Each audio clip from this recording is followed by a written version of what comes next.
하나님 말씀 이사야 28장 14절에서 22절까지만 보겠습니다. 14절에 이러므로 예루살렘에서 이 백성을 다스리는 너희 오만한 자여 여호와의 말씀을 들을지어다. 너희가 말하기를 우리는 사망과 언약하였고 수월과 맹약하였은지 넘치는 재앙이 밀려올지라도 우리에게 미치지 못하리니 우리는 거짓을 우리의 피난처로 삼았고 허위 아래서 우리를 숨겼음이라 하는도다.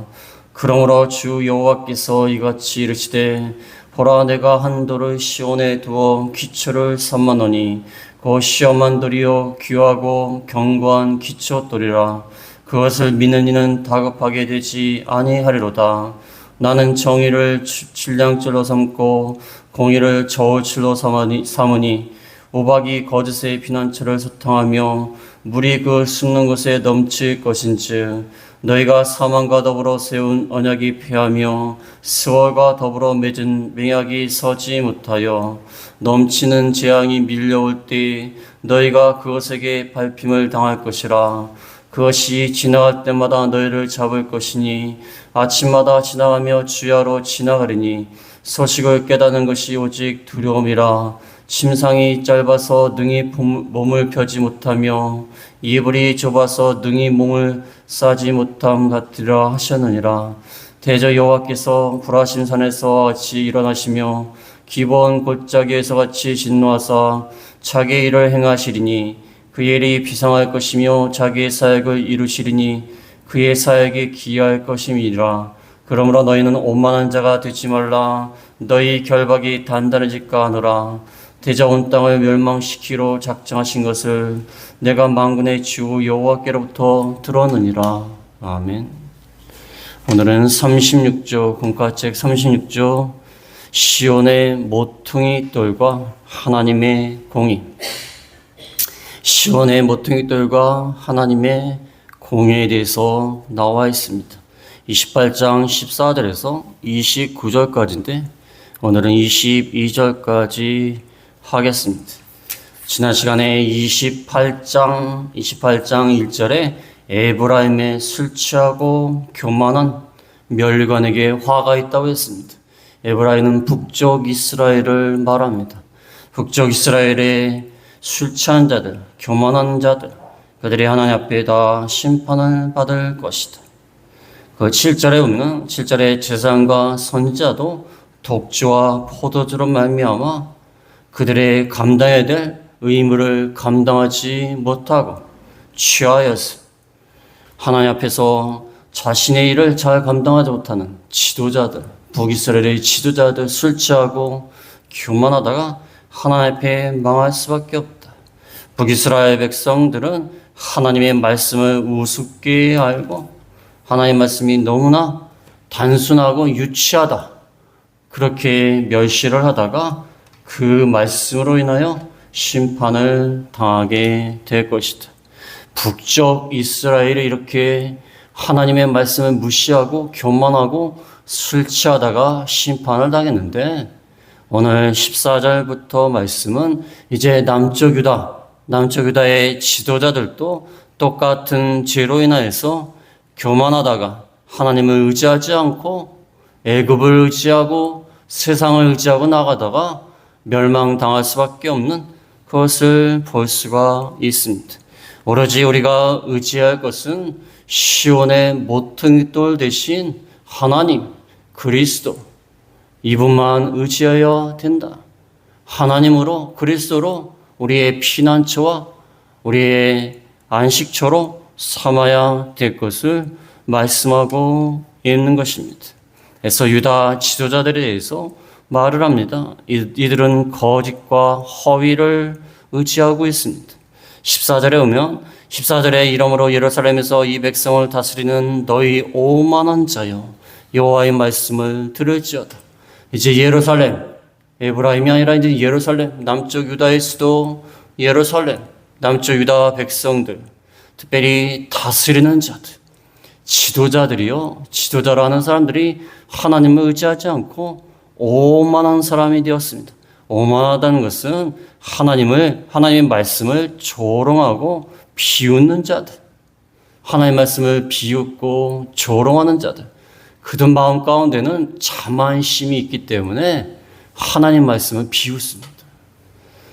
자만심, 교만, 오만함이 가득하 있기 때문에 하나님을 말씀을 무시를 합니다.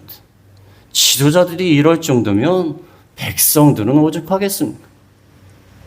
하나님 말씀을 조롱하고 비웃고 자기가 교만하고 자기 자신을 믿고 자기 자신을 신뢰하는 이러한 자들, 여호와의 말씀을 들어라.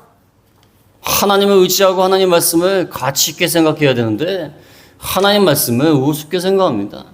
우리도 우리 자신이 교만하고요, 우리 자신을 신뢰하는 자들은요, 하나님 말씀을 들어도 하나님 말씀을 무시합니다. 우리가 하나님 말씀 무시할 때가 많아요. 말씀은 그렇지만 자기 생각은 그렇지 않다는 거예요. 자기 생각이 더 위에 있어요. 오만한 자리에 앉아 있는 것입니다.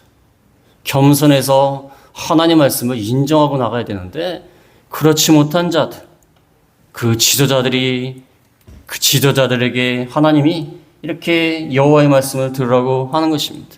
15절에 보면 15절에 너희가 말하기를 우리는 사망과 언약하였고 수월과 맹약하였은즉 넘치는 재앙이 밀려올지라도 우리에게 미치지 못하리니 우리는 거짓을 우리의 피난처로 삼았고 허위 아래에 우리를 숨겼음이라 하는도다.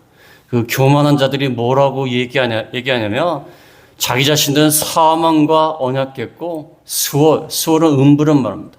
음부와 맹약하였다. 아무리 재앙이 밀려와도 우리에게 미치지 못한다. 왜냐하면 우리는 거짓을 피난처로 삼고 허위 아래에 숨겼다.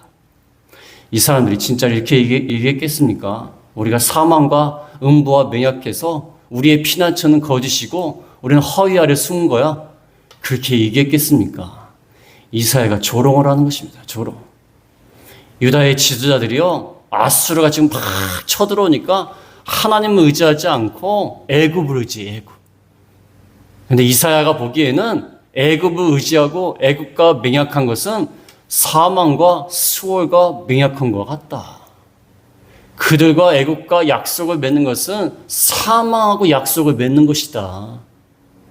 그래서 재앙이 밀려오면 그 피난처가 거짓이 되고 너희가 애굽 아래 숨었지만 그게 허위가 될 것이다. 그 조롱하는 말이에요. 조롱하는 말. 너희가 애굽과 맹약했느냐? 너 사망하고 맹약한 거야. 재앙을 피할 줄 아느냐? 그렇지 않아. 너희가 의지하는 거 다 거짓된 것이고 허위다. 지금 그것을 조롱하면서 말을 하는 것입니다. 옛날에 그 술래잡기 할 때 보면은 옛날에 술래잡기 참 재밌겠는데 골목마다 돌아다니면서 어떤 아이는 아주 깊은 곳에 숨는 아이가 있는데 가면 어떤 아이는 뻔히 보일 만한 곳에 숨는 아이들이 있어요. 희한해요. 왜 꿩이 숨을 때 머리만 숨긴다고 하지 않습니까? 몸은 다 보이고. 그렇게 숨는 아이들이 있어요. 그러면 뒤에서 뭐라고 하냐면 야, 너 거기 숨어봤자 소용없어. 다 보여. 너 소용없는 짓이야. 그렇게 조롱하지 않습니까? 마치 그런 것 같아요. 애굽에 숨으려고 하고 애굽을 의지하려고 하는데 그거 다 거짓이고 허위야.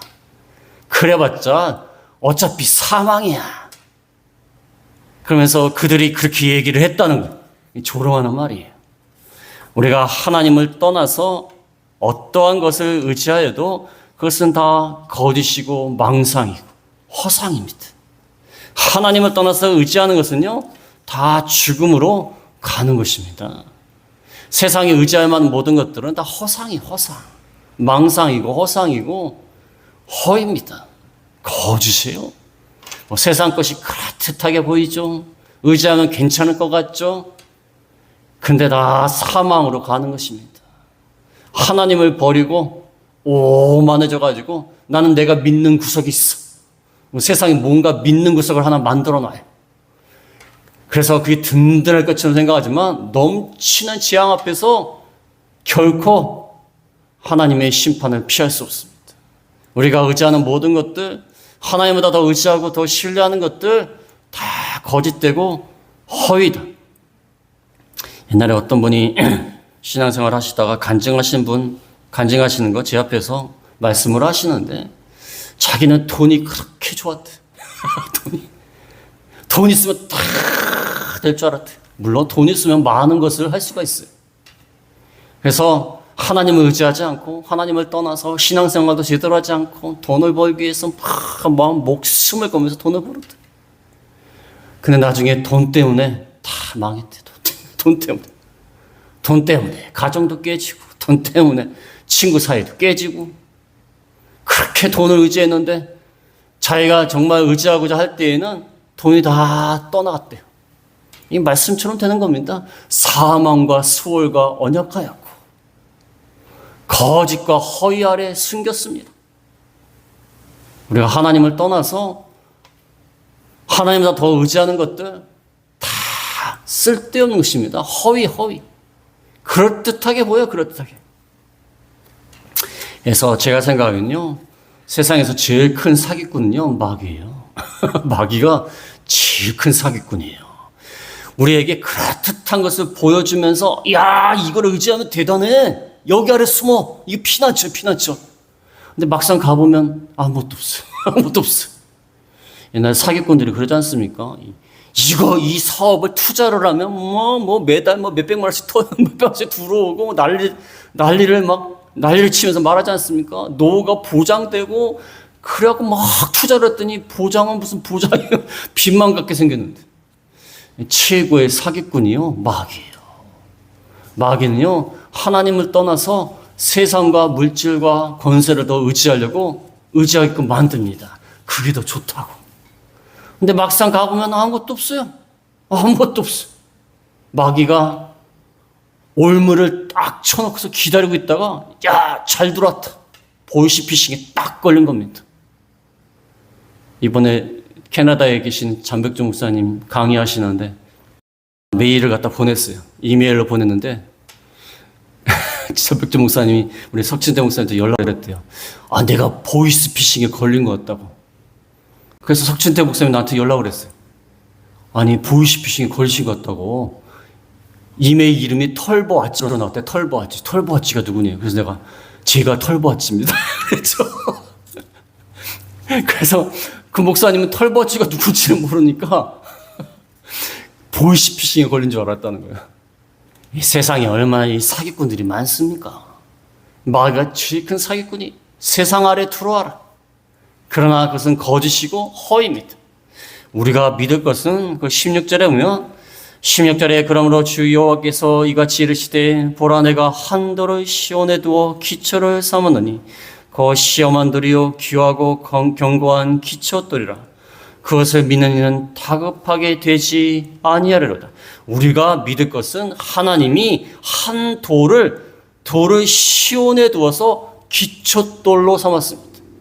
건물을 지을 때요 기초돌이라는 것은 기초돌 또는 주춧돌이라고 해요. 돌을 먼저 바닥에 깔고 그 위에 건물을 짓습니다. 그래야 든든합니다. 든든하고 무게를 지탱할 수 있고 그게 기초돌이에요. 예수 그리스도를 기초돌로 해서 건물을 짓습니다. 예수님이 우리의 기초돌이 되셔서 시험한 돌이다. 테스트를 했다는 거예요. 테스트를 해갖고 좋은 돌만 골랐다는 거예요. 예수님이 시험한 돌이요 귀하고 견고한 기초돌이라. 그 기초돌을 믿는 이는 다급하게 되지 않아요.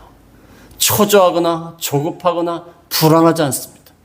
견고하고 귀하고 시험한 돌, 테스트를 거친 돌은 그 위에 건물을 쌓으면요 불안하지 않아요.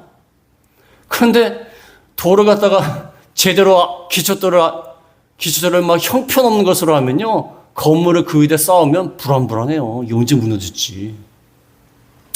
그래서 옛날 건물들 보면요 이게 형편이 없어요.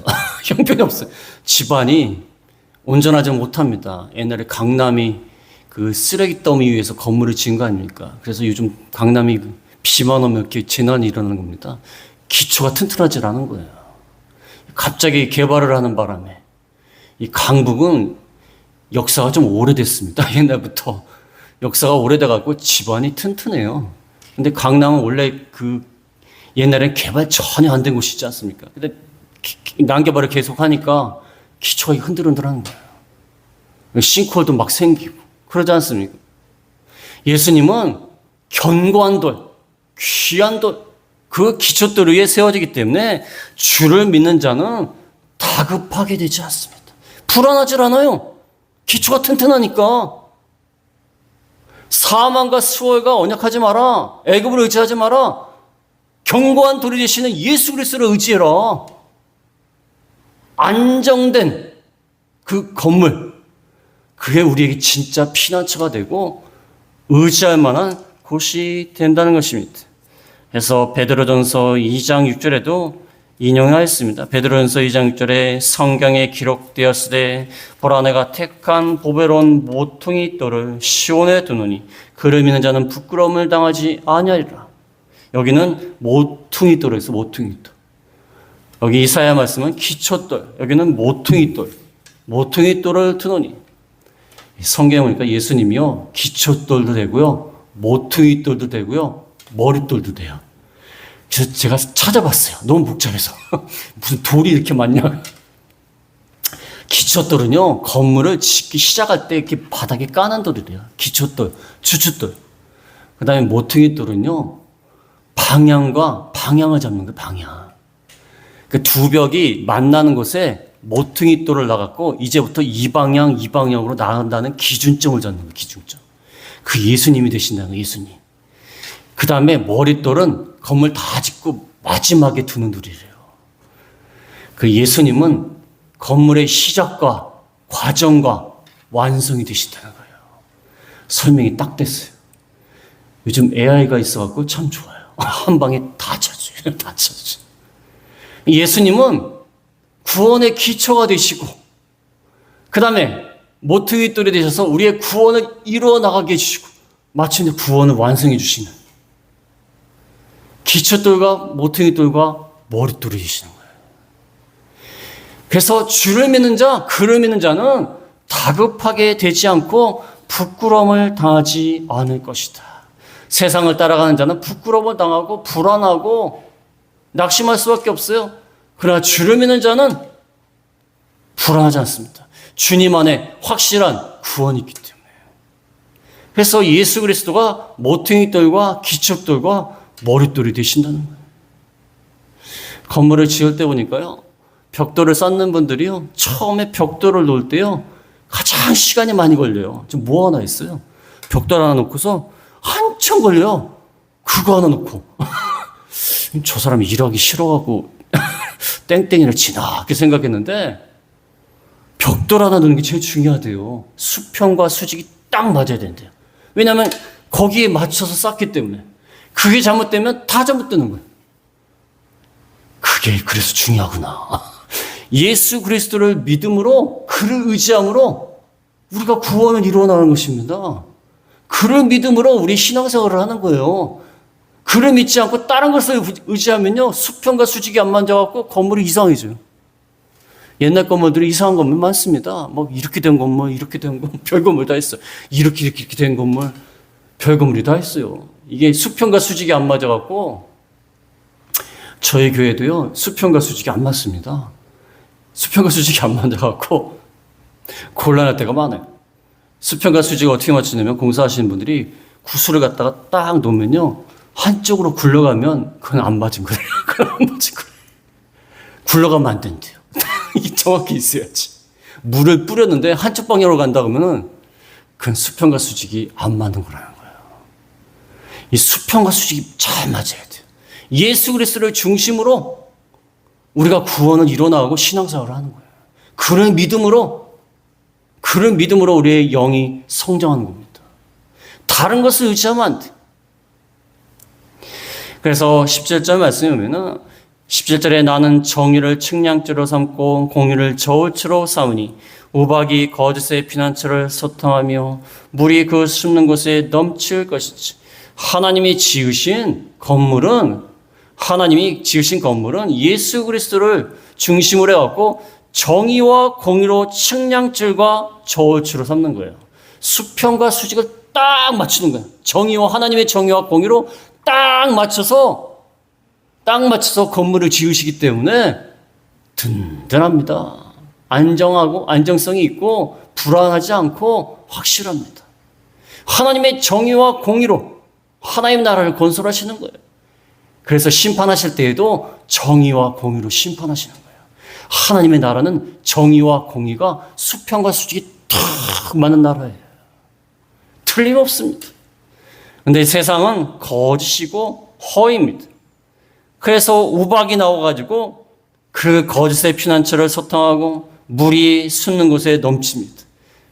이 지도자들, 오만한 지도자들이 거짓과 허위 아래 피난처로 삼고 숨어 있는데 하나님이 우박과 물을 보내가지고 다 멸하는 거예요. 그래서 잘못 지은 건물들은요, 비가 많이 오고 이 홍수가 나면요 금방 무너져요. 그래서 이 후진국들이요 재난을 당하면 더 피해가 큽니다.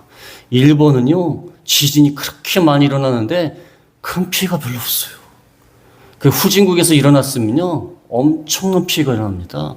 갖다 치기만 해도 그냥 어차피 가다가 뭐 치기만 해도 무너질 것 같은 건물들인데 거기가 홍수가 일어나면 얼마나 큰 일이 일어나겠습니까? 하나님이 지으신 이 나라는 이 견고한 나라예요. 정의와 공의로 이루신 나라이기 때문에 거짓된 안전, 거짓된 피난처 다 심판을 당하여 넘어질 것이다.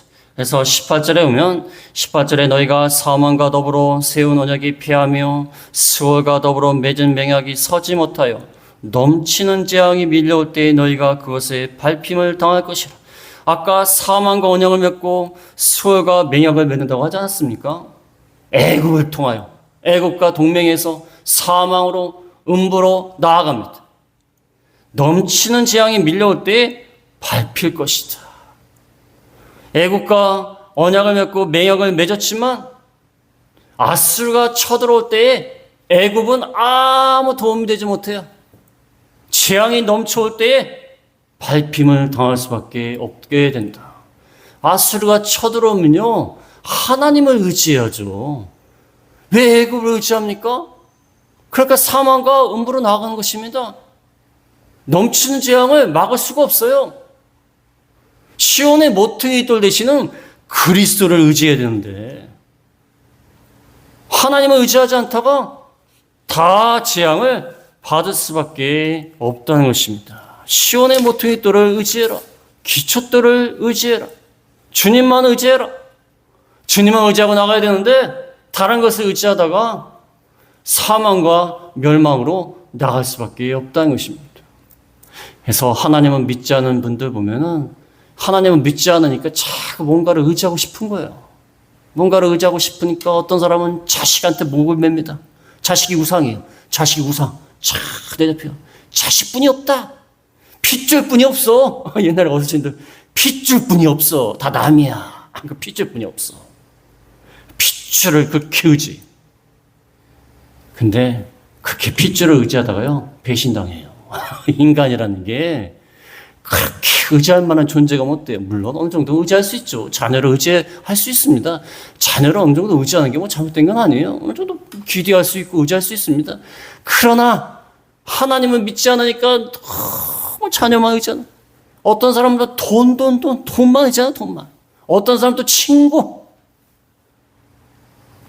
어떤 사람은 또 스포츠를 그렇게 좋아해요. 제가 축구를 좀 좋아해갖고 축구를 보다 보면 그 응원 속에서요 비가 그렇게 오는데도 막 열심히 응원하는 거예요. 열심히. 그래서 가만히 보다 보니까 저게 무슨 종교단체 같다는 느낌이 드는 거예요. 축구 응원하는 사람들이 아니라 무슨 종교단체 같아요. 종교단체. 비가 와도 나는 목숨을 걸고 저 선수를 응원한다. 물론 응원할 수는 있지만 뭘 그렇게까지 응원을 합니까? 그렇지 않습니까? 그게 하나님이 없기 때문에 뭔가 믿는 구석을 하나 만들기 위해서 어떤 선수 하나, 어떤 팀 하나를 갖다 응원하기 위해서 거기다 막 목숨을 바치는 거예요. 그게 우상이 된 거예요, 우상이. 그러니까 무슨 종교단체 같아요. 막 같이 춤추고 하는데 저게 무슨 축구가 아니라 무슨 종교단체 같은 드는 느낌이 들어요. 하나님을 저렇게 찬양하면 참 좋을 터인데 그런 생각이 가끔 들 때가 있어요. 마음이 허한 거예요. 하나님을 의지하면 참 마음이 편안할 터인데 하나님을 의지하지 않고 하나님을 믿지 않으니까, 또 하나님을 믿는다고 해도 그렇게 하나님을 의지하지 않으니까 스포츠에 그냥 다 그냥 모든 걸 다 갖다 바치는 거예요. 중요한 건요, 그 축구 경기가 끝난 다음에는 마음이 굉장히 허망할 거예요. 왜냐하면 하나님 외에 우리가 그렇게 절대적인 신뢰를 보내야 될 대상은 없어요. 하나님만이 절대적인 신뢰와 찬양을 드릴 뿐이지, 그 외에 다른 것들, 그 우상들은요 다 허망한 거예요. 허망한 겁니다. 그래서 옛날에 연예인들이 인기가 좋을 때에는 너무나 좋다가 인기가 떨어지고 은퇴하고 나면요 마음이 허망하대요. 왜 허망합니까? 팬들이 보내온 것을 너무나 의지했어요. 그것만 바라고 살았어요. 근데 은퇴하고 나고 이름이 잊혀지니까 아무도 없는 거예요. 허망한 거예요. 하나님만 의지해야 돼요. 하나님만. 그래서 연예인 중에서 믿는 분들이 많습니다. 그 허망한 걸 아는 거, 허망한 거. 내가 의지할 분은 하나님이지, 예수님이지, 그 팬들의 그 인기 다 허망이고 거짓된 것입니다. 우리가 그리스도만 의지해야 된다. 그래서 이렇게 세상의 권력을 의지하다가 심판을 당할 수밖에 없다. 19절에 오면 19절에 그것이 지나갈 때마다 너희를 잡을 것이니 아침마다 지나가며 주야로 지나가리니 소식을 깨닫는 것이 오직 두려움이라. 지나갈 때마다 너희를 잡고 주야로 지나갑니다. 아수르가요 계속 반복되게 침공을 합니다. 그들의 전략 중에 하나가 계속 반복되게 침략하는 거예요. 그 침략을 당할 때마다 너무나 두려운 거예요. 소식을 들을 때마다, 침략해 온다는 소식을 들을 때마다 두려운 거예요. 그렇게 너희가 그렇게 애굽을 의지하더니 아수르가 쳐들어올 때 두려움만 있을 것이다. 애굽은 도움도 안 되고 그럴 것이다. 그래서 평안함이 없습니다. 20절에 오면 20절에 침상이 짧아서 능히 몸을 펴지 못하며 이불이 좁아서 능히 몸을 싸지 못함 같으리라 하셨느니라. 너에게 평안이 없어요? 침상에 누웠는데 편안할 줄 알았더니 짧아요. 너무. 이불이 덮어서 따뜻할 줄 알았더니 몸을 싸지 못할 정도로 좁아요. 안식이 없어요. 안식. 평안이 없어요. 세상을 의지하다가 평안이 없습니다. 자꾸 침공해 오고 두려움만 있고, 그러니까 침상이 짧은 것처럼 이불이 좁은 것처럼 불편해. 여러분 잘 때 이불이 짧으면 얼마나 불편합니까? 다리가 쑥 나와가지고 침상이 짧으면 얼마나 불편해요. 옛날에 큰 스포츠 선수가 침대에 누웠는데 너무 기니까 침대 밖으로 나와. 침대 밖으로. 그 선수는요 버스를 탈 때 고개를 숙여야 된대. 고개를 피면은 천정에 닿는데 얼마나 불편하겠어. 이 불편하다는 거예요. 하나님을 신뢰하면 안식이 있고 평안이 있는데 인간이 주는 안식은 이렇게 불편합니다. 안식이 없고 불안정합니다. 제대로 쉬지 못한다는 거예요. 그 다음에 하나님께서도 대적하십니다. 21절에 보면 21절에 대저 여호와께서 불하심 산에서 같이 일어나시며 기본 골짜기와 같이 진노하사 자기의 일을 행하시리니 그의 일이 비상할 것이며 자기의 사역을 이루시리니 그의 사역이 기이할 것임이라. 여호와께서 과거에 다윗이 블레셋을 물리칠 때에 그 불하심, 바알 불하심에서 이기게 하셨습니다. 또 기브온 골짜기에서도 이기게 하셨어요. 하나님이 다윗을 도와줘서 바알 불하심에서 기브온 골짜기에서 블레셋을 물리치게 하셨는데, 이제는 하나님이 유다 백성을 대적해서 진노하신다는 거예요. 과거에는 이스라엘 백성을 도와주느라고 바알 불하심 기본에서 일하셨는데 이제는 그곳에서 너희를 진노하신다. 도리어 너희가 대적이 될 것이다. 이거는 이상한 일이고 비상한 것이다. 기이한 일이다. 하나님이 옛날에는 다윗을 블레셋을 물리칠 때에 도와주셨는데 이제는 너에게 진노하신다는 거야. 오히려 대적이 됐습니다. 하나님을 의지하지 않고 나가다 보니까 이렇게 된 겁니다. 다윗은 과거에 하나님을 의지해서 블레셋을 물리쳤어요. 그러나 이제 하나님을 의지하지 않으니까 하나님이 유다 백성을 대적한다는 거예요. 참 이상한 일이 벌어진다는 것입니다. 이상하지 않습니까? 그래서 옛날에 유다 백성들은요, 예루살렘 성전이 있기 때문에 예루살렘은 결코 망하지 않을 것이다 라고 생각했어요. 하나님의 이름을 둔 성전이 있으니까. 그런데 그렇지 않습니다. 여기 본문 말씀처럼 대적을 하시는 거예요. 하나님 말씀을 순종하지 않으면 택한 백성이라 할지라도 하나님 대적하시는 거예요. 그래서 하나님의 백성들 잘못하면 하나님이 사랑하시는 백성이지만 오히려 사랑하시는 백성이기 때문에 징계하시는 거예요. 도리어 대적하시는 거예요. 그 다음에 마지막으로 22절에 보면 22절에 그러므로 너희는 오만한 자가 되지 말라. 너희 결박이 단단해질까 하노라. 대저 온 땅을 멸하시기로 작정하신 것을 내가 만군의 주 여호와께로부터 들었느니라. 그러므로 결론이 뭐예요? 오만한 자가 되지 마라. 14절에 너희 오만한 자여 여호와의 말씀을 들을지어다. 쭉 말씀하시면서 그러니까 오만한 자가 되지 마라. 너희 결박이 점점 단단해진다. 이 덫에 걸리면요, 덫에서 나오려고 하면 할수록 더 쪼여듭니다. 그래서 오만한 자가 되지 마라. 하나님이 심판하시고 거기서 나올 생각만 하지 말고 회개하고 돌아와라. 하나님의 심판이 더 좋을 것이다. 온 땅을 멸망시키려 작정하신 하나님이 무엇을 못하시겠느냐? 오만하지 마라. 하나님을 왜 비웃고 말씀을 조롱하느냐? 하나님은 온 땅도 심판하실 수 있는 분이시다. 그러니까 오만하지 마라. 그래서 오늘 말씀이 가장 중요한 게요, 오만하지 말고 그리스도만 신뢰하라, 그 말입니다. 잘난 척하지 마라. 네가 뭐라고 잘난 척하느냐? 인간이요, 정말 별 볼 일 없는 존재인데 참 교만해요. 참 교만해. 얼마나 오만한지 몰라요. 하나님 말씀을 우습게 여기고 멸시하고 자기 생각대로 나가고 또 하나님보다 세상을 의지하고 나가다가 멸망당할 수밖에 없어요. 그래서 오늘 말씀을 통하여서 우리가 오만한 자가 되지 말고 그리스도만 신뢰하는 저희가 다 되겠습니다. 말씀을 생각하시면서 잠깐 기도하겠습니다.